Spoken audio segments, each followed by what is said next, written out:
Hi, welcome study for ಗೋಲ್ ಚಾನಲ್ಗೆ ಸ್ವಾಗತ. HSTR ಆಕಾಂಕ್ಷಿಗಳೇನಿದ್ದಾರೆ ಅವ್ರಿಗೆ ಆ ಟೀಚರ್ಗೆ ಸಂಬಳ ಎಷ್ಟು ಕಟ್ ಆಗುತ್ತೆ, ಕೈಗೆ ಎಷ್ಟು ಸಿಗುತ್ತೆ ಅಂತ ತುಂಬ ಜನಕ್ಕೆ ಡೌಟ್ ಇದೆ. ಇವತ್ತು ಆ ಡೌಟನ್ನು ಕ್ಲಿಯರ್ ಮಾಡಿಬಿಡೋಣ. ಇದರಿಂದ ಫುಲ್ ಕ್ಲಿಯರ್ ಆಗುತ್ತೆ. ಆದರೆ ಒಂದು ಮಾತು, ಈಗಲೇ ಇದು KEಯಿಂದ ಇನ್ನೂ ಅಧಿಕೃತ ನೋಟಿಫಿಕೇಶನ್ ಬಂದಿಲ್ಲ. ಇದು ಹಳೆ ಪೇ ಸ್ಕೇಲ್ ಆಧಾರಿತ ಒಂದು ಅಂಜಾದು ಲೆಕ್ಕ ಮಾತ್ರ ನಾನು ಈಗ ಹೇಳೋದು. ಇದು ಫಿಕ್ಸ್ ಅಲ್ಲ. ಫೈನಲ್ ಸಂಬಳಕ್ಕೆ ನೀವು KEA ವೆಬ್ಸೈಟನ್ನು ನೋಡೋಣ, ಆಮೇಲೆ ಅದನ್ನು ನೋಡೋಣ.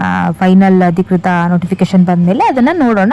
ಇಲ್ಲಾಂತಂದರೆ ನಾಳೆ ನಾನೇ ಒಂದು ವಿಡಿಯೋ ಮಾಡಿ ಅದನ್ನು ಹಾಕ್ತೀನಿ. ಇಲ್ಲಿ ನೋಡಿ, ಈಗ ಒಂದು ಚಾರ್ಟ್ ನೋಡಿ. ಇದು HSTR ಟೀಚರ್ ಬೇಸಿಕ್ ಸಂಬಳ ಇರುತ್ತೆ ಅಂತ ಅಂದ್ಕೊಳ್ಳಿ. ಆದರೆ ಕೈಗೆ ಪೂರ್ತಿ ಬರಲ್ಲ. ಯಾಕೆ ಅಂದರೆ ಆ ಸಂಬಳದಿಂದ 4 ರೀತಿಯಾಗಿ ಕಟ್ ಆಗುತ್ತೆ. ಯಾವುದೆಲ್ಲ ಅನ್ನೋದನ್ನು ಈಗ ನೋಡೋಣ. ಮೊದಲನೇದಾಗಿ NPS ಅಂದರೆ ನ್ಯಾಷನಲ್ ಫಿನಾನ್ಸ್ ಸ್ಕೀಮ್ ಅಂತ ಅರ್ಥ. ಇದರಲ್ಲಿ 10% ಕಟ್ ಆಗಬಹುದು. ನಂಬರ್ 2 PF ಅಂದರೆ ಪ್ರಾವಿಡೆಂಟ್ ಫಂಡ್ ಅಂತ. ಇದರಲ್ಲಿ 12% ಕಟ್ ಆಗ್ಬೋದು. ನಂಬರ್ 3 ಪ್ರೊಫೆಷ್ನಲ್ ಟ್ಯಾಕ್ಸ್ ಅಂತ. ಇದು ತಿಂಗಳಿಗೆ ಅಂದಾಜು ಒಂದು 200 ರೂಪಾಯಿ ಕಟ್ ಆಗ್ಬೋದು. Number 4 income tax. ನಿಮ್ಮ ಸ್ಲ್ಯಾಬ್ ಪ್ರಕಾರ ಅಂದಾಜು ಒಂದು 5% ಕಟ್ ಆಗ್ಬೋದು. ಸೊ ಟೋಟಲ್ ಎಷ್ಟು ಕಟ್ ಅಂದರೆ 10 + 12 + 5 = 27% ಪ್ಲಸ್ 200 ರೂಪಾಯಿ.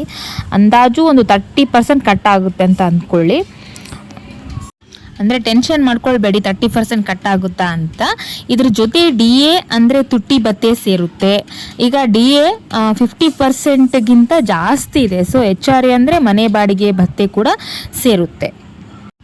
ಸೊ ಎಲ್ಲ ಕಟ್ ಆದಮೇಲೆ DA HRA ಸೇರಿದ ಮೇಲೆ ಕೈಗೆ ಬರೋದು ಅಂದಾಜು ಲೆಕ್ಕ ಅದು. ಇದು ಫಿಕ್ಸ್ ಅಲ್ಲ, ಕನ್ಫರ್ಮ್ ಅಲ್ಲ. KE ಅಧಿಕೃತ PDF ಬಂದಮೇಲೆ ಎಕ್ಸಾಕ್ಟ್ ನಂಬರ್ ಹೇಳ್ತೀನಿ. ಒಂದು ಮುಖ್ಯ ವಿಷಯ, ಸೋಷಿಯಲ್ ಮೀಡಿಯಾದಲ್ಲಿ HSTRಗೆ TET ಬೇಡ, PG ಬೇಡ ಅಂತ ಸುಳ್ಳು ಸುದ್ದಿ ಓಡಾಡ್ತಾ ಇದೆ. ಇದನ್ನು ನಂಬೇಡಿ. KE ಏನೂ ರೂಲ್ ಚೇಂಜ್ ಮಾಡಿಲ್ಲ.